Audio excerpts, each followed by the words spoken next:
Hello everybody and welcome back to the channel. My name is Invin. Today I am bringing you guys a beginner's guide for Tribes of Midgard. Now I've been starting to play this game a lot more recently, picked up in the last couple of weeks, and I've been really enjoying playing the game, so I thought I'd give you guys some beginners tips and tricks that I wish I knew when I started, and I would consider these tips to be absolutely essential when you are starting off so that you know exactly what you're doing. And the first tip is actually going to be on here on the progress bar. So when you go through these challenges you'll get certain unlocks in the game, but the most important tab here is on the rewards section.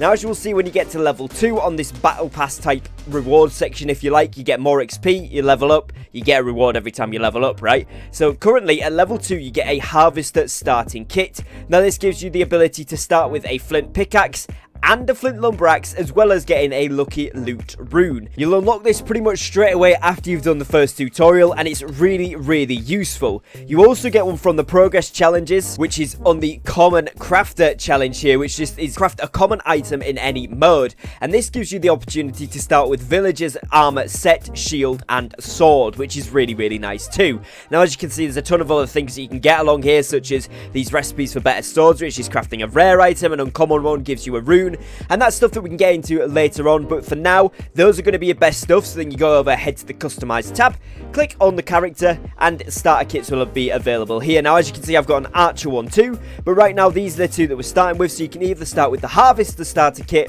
or the villager starter kit. Now the villager one is a little bit better for when you are starting off the game, because obviously it gives you that bit of a power boost straight away. It's actually harder to find the materials for all the armor because you do need leather and things like that, which means you're gonna have to kill some of the mobs, either animal type mobs or indeed the enemy type mobs. Either way, they'll drop some leather and you can get it from that. Obviously the shield and the sword require iron as well, or you can just go ahead and start with this and get the flint tools. You don't get the rune with this one, but they are easier to find because you just get a couple of branches, couple of flint off the bat, run into your settlement, build those, and that's job done. So I would recommend starting with the villager one just to make things a lot more simple. You will also notice that on these rewards you do get some very cool looking armors, as well as on the progress tab, and as you can see, my guy looks very cool here. These are all just cosmetic, however they do look insane and make you look really cool in game because they are like item skins, but they don't change the stats of the weapon or armor that you put on. It is just exactly the same as what it would normally be. It just looks a little bit different, which I think is a really nice addition. So when you do spawn into a game, this is what you get if you choose the villager kit. Like I said there, I have got some weapon skins and armor skins on, so I do look a little bit different. Quite cool, very nice.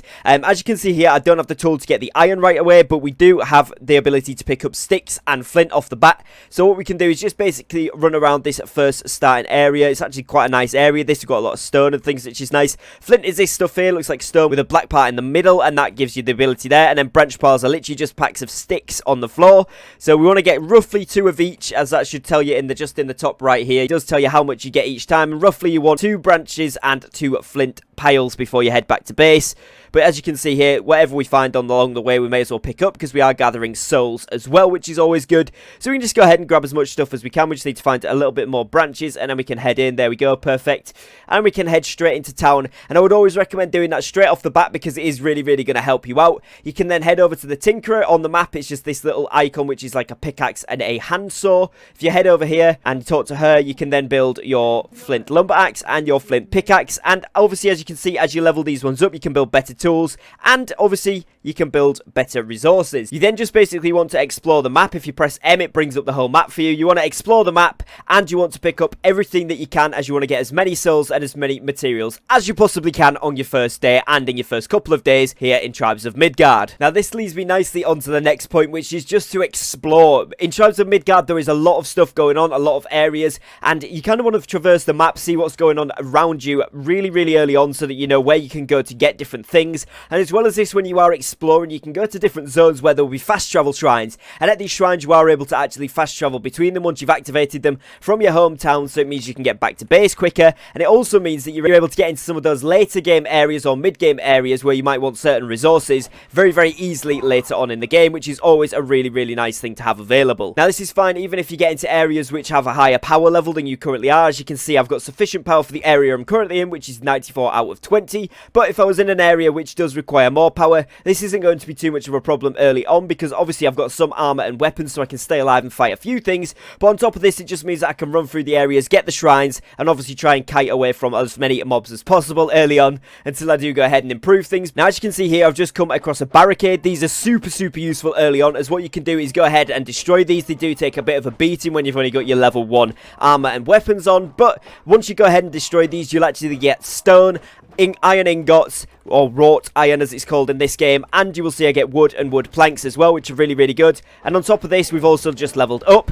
Also, we've got some wolves here, which are a really nice addition. Again, when you're exploring, if you find those, they give you wolf teeth, which can be used to craft better weapons, which again is always really nice. So that's again just another benefit of exploring. Now, as you can see on the map here, this little grayed out star on the mini map in the top left, you can see that there's actually one of those, which is basically a fast travel shrine. So what we want to do is just head over there. I've actually got a werewolf on us. These guys are pretty strong early on, particularly, so you just want to make sure that you're comboing them as quickly as possible. If you can get back hits on them, that does stun them, so it really helps out. And then we can go ahead and get some of those stuff. Werewolf fangs, again, really useful for crafting, so that's really actually quite good. Activate the shrine, press F to interact with it. That will make fast travel, or whichever console you are on, the interact button. Then you can fast travel, and you can see it's activated there, so we could go back to base very easily, which is super useful for all parts of the game. Now, as you can see here, I've been very lucky. I found a land of pools, and if you can be as lucky as this too, this is a very good area. As you guys can see, I just picked up some small bones from killing those goblins there, and those are really good for crafting armor and weapons early on, so you're getting those tier 2 and tier 3 armors and weapons crafted, so that's really useful. And as well as this, they're quite easy to kill, even with, you can just see my tier 1 weapon and armor here. They're not doing too much damage, and I'm killing them pretty quick, and it's getting me a decent amount of souls per kill, which is always really good off the bat. And on top of this, this area is really good for ores, so you'll see there's a lot of iron about, a lot of flint, a lot of stone, and if we are lucky enough, we will find some silver, which is going to be able to get us the raider armor, which is tier 3 armor, which is really nice, and it's going to be able to let us upgrade our weapons and tools as well, which is going to be super useful. So if you are lucky enough to find one of these early on, which is why I recommend exploring in the third tip there, that is really going to help you out. And that is because, leading on to tip number 4, you want this blue axe, which you will see me talk about. I'm just going to fight this guy, because this guy is someone that we do actually need to fight. He does quite a lot of damage, so you want to try and avoid as many of his attacks as possible. He kind of kite away as he goes to hit that tail. You kind of get 3 sword swings in, and then he kind of does a tail swing, so you just want to make sure that you're out of the way of those for as many as possible, because they do a lot of damage. And as you can see, I got Linorm spikes from him, and that is actually really good, because we do actually need those for crafting. The axe that I'm talking about is really good. It's a lightning axe, which means it does more damage against hell things, which you've just seen on the screen there appear at night, and that's really good. It also does extra damage against darkness Jotuns, which are the giants that come down and attack you when you are in the world, and those basically are really bit of a pain. So if you get a darkness one, the axe is really good. If you get a lightning one, it's not so good, but it still does a very decent amount of damage, which is good, so you can actually still get away with it. Now, at night in Land of Pools, there will be mushrooms that will start to glow, and you do need to pick these up. Try to do this in the first or second night, as it's a ton easier, and these will be what I needed to craft the axe, and it's known as Moonbeam. It's these mushrooms I've just collected here. As you can see, during the day they just give mushroom oil, but during the night they give the Moonbeam glow, which is what you will need to craft a level 3 blue rare axe, which is the one that I'm talking about, which is really good. And I'll show you guys when I get back to the settlement what that looks like in the crafting menu. As you can see, when the first night does occur, these hell things will attack your base. You don't actually need to help out your team too much in this aspect, because they will be able to take out most of these. You will lose a bit of health on your seed there, but generally your town will survive the first night, as the NPCs can handle it themselves. So we'll use this time to continue exploring and continue gathering different materials and souls and different things like that, because it is going to be way more beneficial for you. Just remember to input some souls into your seed when it does get low, so you can go ahead and keep that topped up, and make sure to upgrade your NPCs as the nights go on, because they do get more difficult, which we'll get onto in a later tip. So tip number 6 is going to be make sure that you upgrade your Tinkerer first. As you can see, the first level is 250 souls, the second one is going to be 500, so I'm going to put the souls that I've currently got on me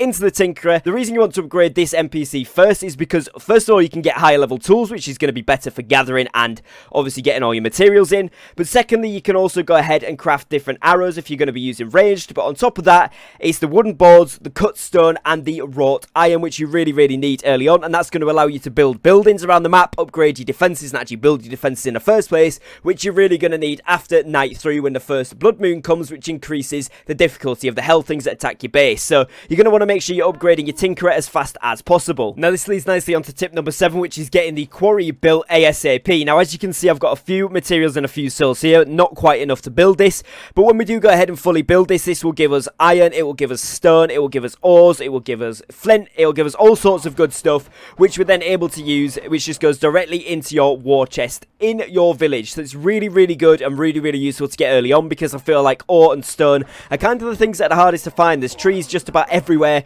whereas iron and stone you tend to kind of slack behind on more than anything else. So it's definitely worth building that one first of all as quickly as you can. I usually like to do this as soon as I've got the tinkerer up to level 3. I then go ahead and do the quarry straight away, saving all of my resources for that, and obviously just splitting the souls after I've done the souls into the tinkerer, then going ahead and doing them into the quarry to make sure that I can build those straight away. And this is really useful because again, it just seems that the ore and the stone are rarer than the wood, because obviously wood is just about everywhere.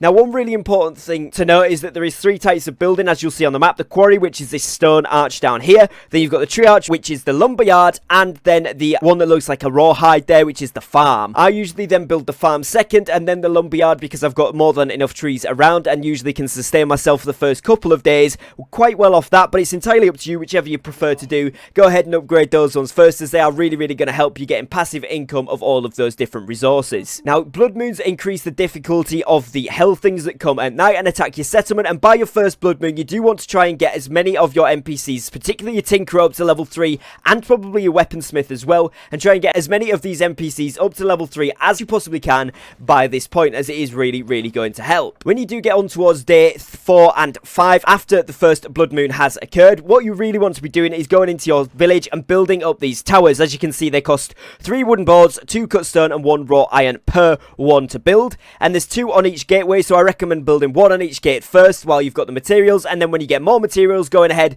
and building 1 on each gate after that. And this is really going to help you, because they're going to do damage to the hell things that are coming in and help your NPCs to defend the village very nicely. Now tip number 9 is going to be not worrying about going into the higher level areas off the bat. Essentially what you will need in the first early to mid game section of Tribes of Midgard is going to be wood, stone, ores, maybe a little bit of silver like you saw Land of Pools from me there, but you don't really want to be venturing into the Firelands or into the glacial peaks, because these areas won't have very tough enemies to fight, particularly while you're still gearing up and while you're getting used to the game as well, if it's your first few runs of this game. And also they do have a system where you require armor resistances or potions in order to survive in those areas.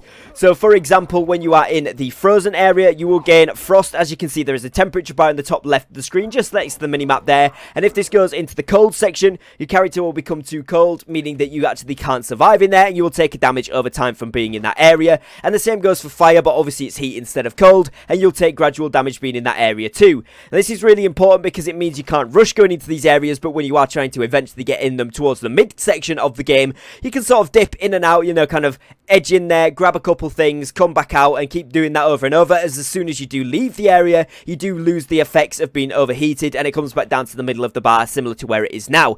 Now, like I said there, you can get rare items, such as different armors and potions, which are going to increase your resistances to either frost or to heat, and these really help when you do go to explore in these areas. So when you do eventually unlock these potions, then you can go ahead and start to explore these areas, and it's going to be a lot easier for you to do so. There's nothing really in these areas that you will essentially need early on, so it's a really good idea to just kind of leave this until you've mastered the early game areas, you've explored the map a little bit, you've got your town upgraded, your buildings upgraded, and your player obviously with armor and weapons and tools upgraded too. That way you'll have a much better chance of surviving when you do venture out into these higher level zones. And my 10th tip here is going to be levels and questing. Don't forget to do quests. There's a quest board at the top of your city, you'll see here. You can pick up different ones. I currently have one active, and on the map it shows me where this quest is. Now if I was to follow this left looking path here, this would eventually take me round, and more often than not they do have a fast travel shrine right next to where they are, which makes things a lot more convenient to actually get to these questing areas. And what you'll need to do is talk to an NPC. They will give you an objective. It will be either to go ahead and kill certain mobs, it will be go ahead and bring them certain building pieces, all that kind of good stuff, and it will be quite a simple task that you'll need to do, particularly for the easy tasks. The medium ones slightly harder, and obviously the hard ones are quite difficult to do,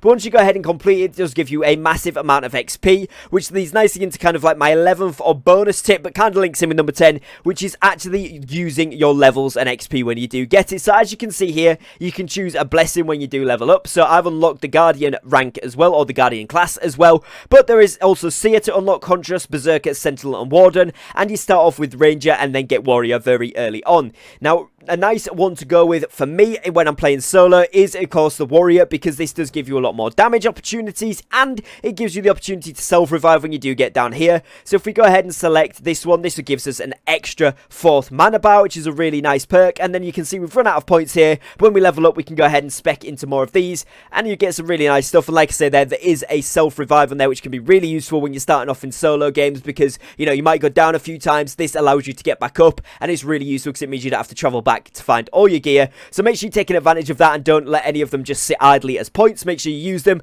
Max level's 10, so when you get to level 10 you don't get any more XP progression, so you do only get that amount of points to put into your tree, but it is very, very decent because you can get a very nice build very quickly in this game. I do like the Warrior early on as it's got a lot of nice stats and builds. The Ranger's also good if you prefer a bit of ranged combat, and then you can start to progress with some of the classes that you unlock once you get more familiar with the game. And obviously that is something which you will learn which your favourite is as you go throughout the game. Now obviously these have been some quite beginner tips and kind of when you're starting off, things I wish I had known, and I would say these are all essential tips when you are starting off that would be really, really helpful to know. So hopefully these have helped you out. It's all things I learned myself when I've started, and I would have been super glad if someone had told them to me. So hopefully these will help you get started in Trials of Midgard and have a very smooth first few tries and few runs at this game. If you would like to see some mid-run tips and some late-game run tips, so how to get to the mid-game, how to get to the late game, and what tips and tricks you should do during those stages of the game, then please do drop a like on today's video and let me know in the comments if that's something you would be interested in seeing, as I'm really, really enjoying this game and would love to make some more guides for it. Or maybe you would like some specific tips on certain parts of the game, like the events, the Jotuns, all that kind of good stuff. Maybe even upgrading buildings, which ones to get first, what each different class does and what the advantages of each one are, all that type of good stuff. So let me know down below in the comments if those videos are something that you would like to see from the channel, and if they are, which one would you like to see coming up next. Other than that, as always, do make sure you are subscribed to the channel with notification bells on, as we've got content coming out every single day. I'm uploading a brand new video, and at the moment we're going to be doing a ton of Tribes of Midgard while we wait for the new world release. We're also going to mix in a few of the games, so let me know if there's anything else you would like to see me play out on the channel too down below in the comments. And other than that, as always, thank you very much for watching. Take care and peace.